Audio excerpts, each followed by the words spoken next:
Tout est noté. Ça fonctionne, madame? Ah, il fonctionne. Hein. Il fonctionne encore? Ouais, ouais. C'est juste qu'il consomme pas mal, donc j'ai eu l'occasion de le changer, D'accord.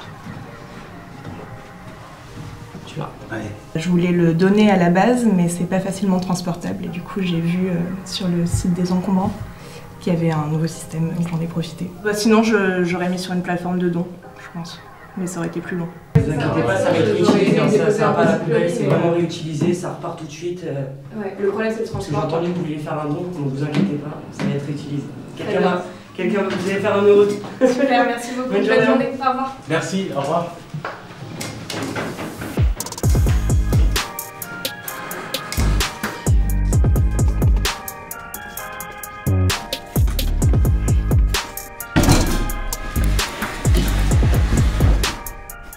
Frigo fonctionnel.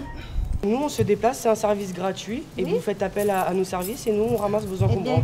Électroménager, par contre. On sous-traite avec la mairie, bien sûr, on marche avec la mairie. La vraie différence par rapport au système gratuit d'enlèvement des encombrants qui existe à Paris, vous appelez, vous avez un rendez-vous de 2 heures, vous descendez les objets sur le trottoir et les éboueurs de la ville de Paris viennent le récupérer. La vraie différence, c'est que là, on est sur du matériel qui est souvent lourd. On parle de frigo, de machine à laver, de sèche-linge. Et là, on vient le chercher à domicile. En allant chercher à domicile ce matériel, on est certain qu'il va pouvoir soit être réparé et donc avoir une deuxième vie, soit, s'ils ne peuvent pas être réparés, eh bien, tout ce qui peut être recyclé le sera. Quand vous laissez un objet sur le trottoir de Paris, vous n'êtes jamais complètement à l'abri, qu'il soit dégradé, abîmé. Et donc là, on est vraiment sûr qu'on pourra donner une deuxième vie ou recycler ce matériel.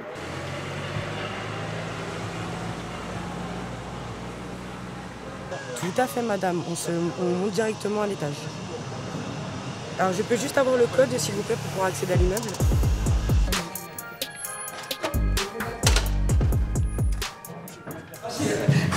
Alors, ça se passe ici. Dites-moi tout. Il y a toujours en bas.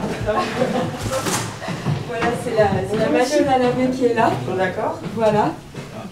Vous avez déjà tout préparé au préalable? Ouais, c'est ça. Oh là là, mais ça, quelle classe! Voilà. Ça simplifie la vie, surtout quand on déménage et qu'on a déjà beaucoup de choses à faire. Ce qui me plaît, c'est de pouvoir le recycler.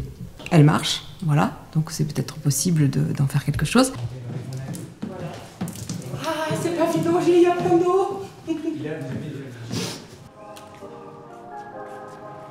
Là, on était en train de marquer la référence du client. Et après, on a l'intitulé de l'appareil, s'il est encore fonctionnel, s'il est recyclable ou s'il est tout simplement réparable. Celui-ci, il est fonctionnel. Donc ça veut dire qu'il va avoir une deuxième vie.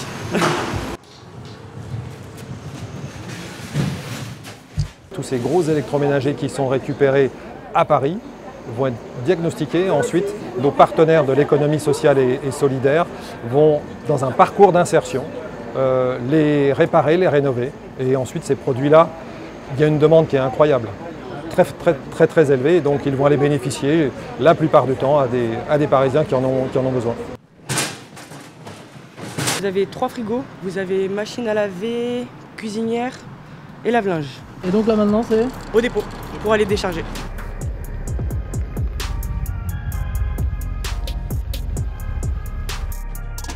On est très exactement sur l'entrepôt qui accueille tous les retours de tournées de collecte, où va s'effectuer le tri pour qu'ensuite ces appareils-là puissent repartir à destination des acteurs et des partenaires de l'économie sociale et solidaire. Vous avez dedans là, des appareils de Parisiens, vous avez des appareils du 92, enfin de tous les départements de l'Île-de-France, mais particulièrement avec la montée très forte en puissance des collectes parisiennes.